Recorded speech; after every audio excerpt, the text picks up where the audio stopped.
పూర్వం జహంగీర్ చక్రవర్తి కాలంలో భారతావనికి తూర్పున ఉన్న ఓరుగల్లు రాజ్యాన్ని ఆదిత్యుడు అనే సామంతరాజు పాలిస్తూ ఉండేవాడు. కాని రాజ్యంలో సరియైన సమయంలో వర్షాలు పడక పంటలు పండేవి కావు.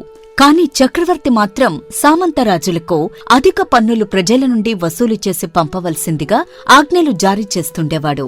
ఒకరోజు ఆదిత్యుడనే సామంతరాజు, మాధవయ్య, ఈ పన్నుల భారం రోజురోజుకి పెరిగిపోతోంది. జహంగీర్ చక్రవర్తికి మనం చెల్లించాల్సిన పన్నులు మన ప్రజల నడ్డి విరుస్తున్నాయి. ప్రజలు తీవ్రమైన ఇబ్బందులు పడుతున్నారు. నిజమే ప్రభు, పంటలు సరిగ్గా పండక, వర్షాలు లేక ప్రజలు ఇప్పటికే కష్టాల్లో ఉన్నారు. ఈ అధిక పన్నులు వారిని మరింత కృంగదీస్తున్నాయి. మన ప్రజల కష్టాలను చూస్తూ ఊరుకోలేను నేను. ఏదో ఒక మార్గం కనిపెట్టాలి. కాని జహంగీర్ చక్రవర్తి చాలా కఠిన స్వభావం కలవాడు. ఆయనకు వ్యతిరేకంగా వెళితే మన రాజ్యం ప్రమాదంలో పడుతుంది. ఆయనకు కోపం రాకుండా ఈ సమస్య నుండి ఎలా బయటపడాలి ప్రభు? ఒక ఆలోచన వచ్చింది మాధవయ్య. జాగ్రత్తగా వినండి. మనం జహంగీర్ చక్రవర్తిని నేరుగా వ్యతిరేకించలేం. కాని మనం ఆయనకు అవసరమైనది అందించడం ద్వారా ఆయన దృష్టిని మళ్లించొచ్చు. అదెలా ప్రభు? జహంగీర్ చక్రవర్తికి కళలు, కొత్త ఆవిష్కరణలు అంటే చాలా ఇష్టం. ముఖ్యంగా ఆయనకు తన ఖజానా నిండుగా ఉండాలి. కాని దానికి మించి ఆయనకు కొత్త రకాల సంపద పట్ల ఆసక్తి ఎక్కువ. మనం బంగారం, వెండి ఇవ్వడం మానేసి ఆయనకు మరింత విలువైన వాటిని అందించడానికి ప్రయత్నం చేద్దాం. ప్రభు, మరింత విలువైనవి అంటే? మన రాజ్యంలో అద్భుతమైన కళాకారులు, శిల్పులు, మేధావులు ఉన్నారు. వారికి తగిన ప్రోత్సాహం ఇస్తే వారు అద్భుతాలు సృష్టించగలరు. అపూర్వమైన కళాఖండాలను, అద్భుతమైన ఆవిష్కరణలను బహుమతిగా మనం చక్రవర్తికి పంపుదాం. కాని ప్రభు, వాటితో పన్నులెలా తగ్గుతాయి? మనం కేవలం కళాఖండాలు పంపడం కాదు, వాటితో పాటు ఒక లేఖ రాస్తాను నేను. మన రాజ్యం పేదరికంలో ఉన్నప్పటికీ కళలకు, విజ్ఞానానికి మేము ఎంత ప్రాముఖ్యత ఇస్తామో, ఈ ఆవిష్కరణలు చక్రవర్తి కీర్తిని ఎలా పెంచుతాయో వివరిస్తాను. ప్రజలు కష్టాల్లో ఉన్నందున వారి కష్టార్జితాన్ని పన్నుల రూపంలో తీసుకోవడం కంటే వారిలో సృజనాత్మకతను వెలికితీసి చక్రవర్తికి కానుకలు ఇవ్వడం ద్వారా ఆయనకు మరింత పేరు వస్తుందని నమ్మబలుకుతాం.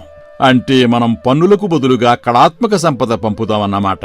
మనం ప్రజల పన్నులను తగ్గించి వారిని ఈ కళల ఉత్పత్తిలో భాగస్వాములను చేద్దాం. ఇది వారికి ఉపాధినిస్తుంది, మన సంస్కృతిని ప్రోత్సహిస్తుంది, ఇంకా చక్రవర్తిని మెప్పిస్తుంది. ప్రజలు సంతోషంగా ఉంటేనే రాజుకు నిజమైన సంపద.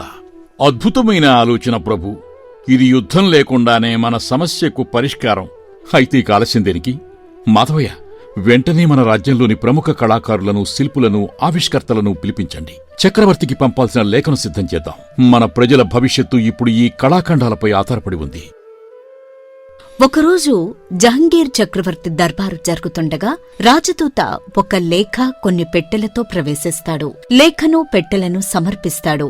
ఆ లేఖను చదువుతూ జహంగీర్ ఇలా అంటాడు: బీర్బల్, ఈ లేఖ చూడు. మన సామంతరాజు ఆదిత్యుడు అద్భుతంగా ఆలోచించాడు కదూ. మహాప్రభు, ఆదిత్యుడు కేవలం భూమి పన్నులతోనే కాకుండా కళలతోనూ ప్రజలను అభివృద్ధి చెయ్యాలని తలచాడు. ఇది నిజంగా వినూత్నమైన ఆలోచన. ఈ పెట్టెల్లో ఏమున్నాయి? తెరవండి. సేవకులు పెట్టెలను తెరవగా వాటిలో అద్భుతమైన శిల్పాలు, సూక్ష్మ చిత్రాలు, కొత్తగా రూపొందించిన పనిముట్లు, కళాఖండాలు కనిపిస్తాయి. వాటిని చూసిన దర్బారు సభ్యులు ఆశ్చర్యపోతారు. అద్భుతం! ఎంతటి నైపుణ్యం! ఈ చిత్రాలు చూడండి, ప్రాణం పోసినట్లున్నాయి కదా ప్రభూ. ఆదిత్యుడు లేఖలో రాసినట్లు ఈ కళలు, ఈ ఆవిష్కరణలు నా ఖజానాను నింపే బంగారానికంటే ఎక్కువే. ఇవి నా కీర్తిని దశ దిశలా వ్యాపింపజేస్తాయి.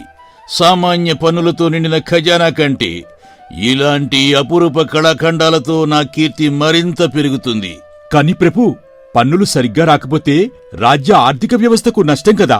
ఈ కళాఖండాలు ప్రపంచం నలుమూలలకి వెళ్ళినప్పుడు నా పాలనలో ఇలాంటి కళలు వికసించాయని ప్రజలు చెప్పుకుంటారు. ఇది నాకు పన్నుల కంటే విలువైనది. ఈ అద్భుతమైన కళాఖండాలను మన రాజభవనంలోని ప్రత్యేక ప్రదర్శనశాలలో ఉంచండి. అలా కొన్ని రోజుల తర్వాత గూఢచారి చక్రవర్తి దగ్గరకు వచ్చి ఇలా అంటాడు: మహారాజా, మహారాజా, అత్యవసరమైన వార్త మహారాజా. ఏమిటది? త్వరగా చెప్పు.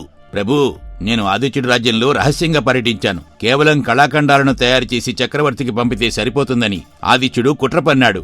ఇలా తెలివితో మిమ్మల్ని మోసం చేసి పన్నులు కట్టకుండా తప్పించుకున్నందుకు అక్కడి ప్రజలు సంతోషపడుతున్నారు ప్రభూ. ఏమిటిది? ఆదిత్యుడు నా కళ్లకు గంతలు కట్టి నన్ను మోసం చేస్తున్నాడా? ఎంత ధైర్యం! అవును ప్రభు, ఆదిత్యుడు ఆ కళాఖండాల ద్వారా తమరిని మెప్పించి పనుల భారం నుండి తన రాజ్యాన్ని కాపాడాలని పన్నాగం పన్నాడు. ద్రోహి! అతను నా దయాగుణాన్ని, నా కళాభిరుచిని తన స్వార్థ ప్రయోజనాల కోసం వాడుకున్నాడు. నా ఖజానాకు నష్టం చేకూర్చి నా ఆజ్ఞలను ధిక్కరించాడు. వెంటనే వెళ్లి ఆ ఆదిత్యుణ్ణి బంధించి తీసుకురండి. సేనాపతి రామ్ సింగ్ నాయకత్వంలో 10 మంది జహంగీర్ సైనికులు ఆదిత్యుని బంధించడానికి వస్తారు. చక్రవర్తి జహంగీర్ ఆదేశం మేరకు మీరు బందీగా మా వెంట రావాలి. సేనాపతి, ఇదేంటి? నేను సామంతరాజును. నన్ను బంధించడానికి మీకెలా ధైర్యం వచ్చింది? రాజద్రోహం కింద మిమ్మల్ని బంధించి తీసుకురమని చక్రవర్తి జహంగీర్ ప్రభు ఆదేశం. సేనాపతుల వారు, దయచేయండి. మహారాజు ఆదిత్యుడు ఎప్పుడూ చక్రవర్తి పట్ల విధేయుడే. ఆయన ఉద్దేశ్యం మోసం చేయడం కాదు. మీ మాటలు నాకు అనవసరం. ఇది చక్రవర్తి వారి ఆజ్ఞ. ఆదిత్యుడు వెంటనే బందీగా రాకపోతే బలవంతంగా తీసుకువెళ్లాల్సి వస్తుంది. కదలండి, ఆలస్యం చేయవద్దు. నా ప్రజలు ఆకలితో అలమటిస్తుంటే పన్నులెలా వసూలు చేయమంటారు? కరువుతో ఎండిన పొలాల నుండి బంగారం ఎలా తీయమంటారు? కళల ద్వారా చక్రవర్తి కీర్తిని పెంచాలని, అదే సమయంలో నా ప్రజలను రక్షించాలని చూశాను. అది తప్పెలా అవుతుంది? అదంతా అనవసరం. మీ పన్నాగం తెలిసిపోయింది. ఇప్పుడు చక్రవర్తి ముందు నీవు చేసిన తప్పుకు శిక్ష అనుభవించాల్సిందే. శిక్షను ఎదుర్కోవడానికి నేను సిద్ధంగా ఉన్నాను. కానీ నా అంతరాత్మకు తెలుసు, నేను సరైన పని చేయడానికి ప్రయత్నించాను అని. నా ప్రజల కోసం నేను చేసిన త్యాగం వృధా కాదు. ఇక చాలు ఆదిత్యుడా, నీ మాటలతో మమ్మల్ని ఒప్పించలేవు. చక్రవర్తి ఆదేశాన్ని పాటించడం మా ధర్మం. కదలండి వేగంగా. జహంగీర్ సింహాసనంపై కోపంగా కూర్చుని ఉంటాడు. సేనాపతి రామ్ సింగ్, గూఢచారి జహంగీర్ దగ్గర నిలబడి ఉంటారు. సైనికులు ఆదిత్యుణ్ణి లోపలికి తీసుకుని వస్తారు. చక్రవర్తుల వారికి ప్రణామాలు. ఆదిత్యుడు తమరి ఆదేశాలు ధిక్కరించి రాజ్య ఖజానాకు నష్టం కలిగించిన రాజద్రోహి మీ ముందు హాజరుపరచబడ్డాడు ప్రభు. ఏం ఆదిత్య, నన్ను చూసి నువ్వు భయపడటం లేదా? నా దయాగుణాన్ని, నా కళాభిరుచిని నీ స్వార్థ ప్రయోజనాల కోసం వాడుకోవటానికి ఎంత ధైర్యం నీకు? నా ఆజ్ఞ లేకుండా పన్నులను రద్దు చేసి నా ఖజానాకు నష్టం కలిగించావు. మహారాజా, తమరిని మోసం చేయాలన్న ఉద్దేశం నాకు ఏనాడూ లేదు. నా ప్రజలు కరువుతూ ఆకలితో అలమటిస్తున్నారు. వారికి పన్నుల భారం తగ్గించి వారికి జీవనాధారం చూపించాలి అనుకున్నాను. తమరి కళాభిరుచి గురించి తెలుసు కాబట్టి పన్నులకు బదులుగా అద్భుతమైన కళాఖండాలను పంపి తమరి కీర్తిని దశ దిశలా వ్యాపింపచేయాలనుకున్నాను. కీర్త? నా ఖజానా ఖాళీ అవుతుంటే నాకు కీర్తి దేనికి? నువ్వు నీ ప్రజలను రక్షించుకోవడానికి నన్ను పిచ్చివాణ్ణి చేసి మోసం చేయ చూశావు. పన్నులు కట్టకుండా ప్రజలకు మినహాయింపునిస్తావా? అది నా అనుమతి లేకుండా నువ్వెలా చేస్తావు? అవును ప్రభు, ఆదిత్యుడి రాజ్యంలో పన్నుల వసూళ్లు దాదాపుగా నిలిచిపోయాయి. ఇది రాజ్య ఆర్థిక వ్యవస్థకు తీవ్రమైన నష్టం. ఇది రాజద్రోహం కాదా? నీకు తెలుసా దీనికి శిక్షేమిటో? నాకు తెలుసు ప్రభు, కాని నేను చేసింది రాజద్రోహం కాదు, ప్రజాసేవ. ఒక పాలకుడిగా నా ప్రజల బాధలను తీర్చడం నా బాధ్యత. ఈ కళాఖండాలు తమ కీర్తిని పెంచడమే కాకుండా ప్రజలకు ఉపాధిని కూడా కల్పించాయి. ఈ ఆదిత్యుడు తన తప్పును ఒప్పుకోవడం లేదు.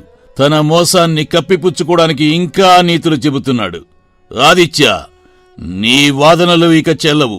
నా ఖజానా నిండాలి. ప్రజలు పన్నులు కట్టాల్సిందే. నీలాంటి వాళ్లు ఖజానాకి అడ్డు తగులుతున్నప్పుడు వారిని కఠినంగా శిక్షించడం నా ధర్మం. సేనాపతి, ఈ ఆదిత్యుడికి 10 ఏళ్ల కఠిన కారాగార శిక్ష విధిస్తున్నాను.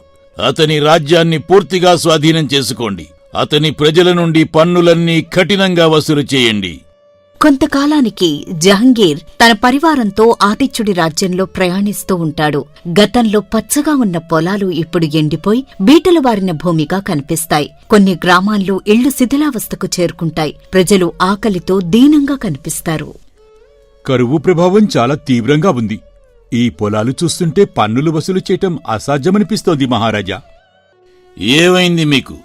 ఎందుకంత నిస్సత్తువుగా ఉన్నారు? మీరేం చేస్తున్నారు?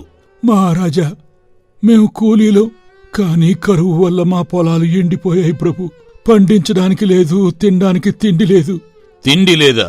మరెలా జీవిస్తున్నారు? మహారాజా, మా ఆదిత్యరాజు మమ్మల్ని ఎప్పుడూ ఆదుకుంటారు. మాకు ప్రతిరోజు అన్నం పంపేవారు. ఆయన పంపే అన్నం కోసమే మేము ఎదురు చూస్తూ ఉంటాం ప్రభు. దయచేసి మా మహారాజు గారిని ఈడిపించండి అయ్యా. మాకు మా రాజు కావాలి. ఆదిత్యరాజు గారు లేకపోతే మేము ఎలా బతకాలి ప్రభు?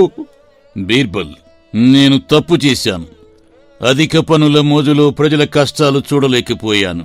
ఆదిత్యుడు మోసగాడని అనుకున్నాను. కాని అతను తన ప్రజల కోసం ప్రాణాలను పణంగా పెట్టాడు. అతను రాజద్రోహి కాదు, ప్రజాపాలకుడు. అతడు అసలైన రాజనీతిజ్ఞుడు. నా ఖజానా నిండడం కంటే ప్రజలు సంతోషంగా ఉండడం ముఖ్యమని అతడు నాకు కనువిప్పు కలిగించాడు. నిజమైన రాజు అంటే ఖజానాను నింపుకునేవాడు కాదు, ప్రజల మనస్సులను గెలుచుకునేవాడు. జహంగీర్ ఆదేశాల మేరకు ఆదిత్యుణ్ణి చెరసాల నుండి విడిపించి రాజసభలోకి తీసుకువచ్చి జహంగీర్ ఎదుట నిలబెడతారు. జహంగీర్ సింహాసనంపై కూర్చుని ఆదిత్యుడి వైపు చూసి ఇలా అంటాడు: నేను నిన్ను తప్పుగా అర్థం చేసుకున్నాను ఆదిత్య. నా ఖజానా నిండడమే ముఖ్యమని భావించాను, కాని ప్రజల కష్టాలను పట్టించుకోలేదు. నేను నిన్ను మోసగాడని, రాజద్రోహివని భావించాను. నీ ప్రజలను కాపాడుకోవడానికి నా కళాభిరుచిని ఒక మార్గంగా ఉపయోగించుకున్నావు. నీవు చేసింది మోసం కాదు, నిజమైన రాజధర్మం ఆదిత్య. మహారాజా, తమరి దయకు మీ పెద్ద మనసుకు నేను సదా రుణపడి ఉంటాను. నా సామ్రాజ్యంలో కరువుతో అల్లాడుతున్న ప్రతి పేద రాజ్యానికి, ప్రతి గ్రామానికి, ప్రతి ఇంటికి ధాన్యం పంపబడుతుందిక. ఇది చక్రవర్తి జహంగీర్ మాట. ఎవరూ ఆకలితో ఉండకుండా చూసుకోవడం నా కర్తవ్యం. ప్రజల సంతోషమే నిజమైన రాజ్య సంపద అని ఆదిత్యుడు నాకు నేర్పాడు. తమరి దయకు, తమరి గొప్ప మనసుకు వేల వేల వందనాలు ప్రభు. అలా ఆదిత్యుడు జహంగీర్కి కృతజ్ఞతలు చెప్పి అక్కడ్నుండి తన రాజ్యం వైపు బయలుదేరతాడు.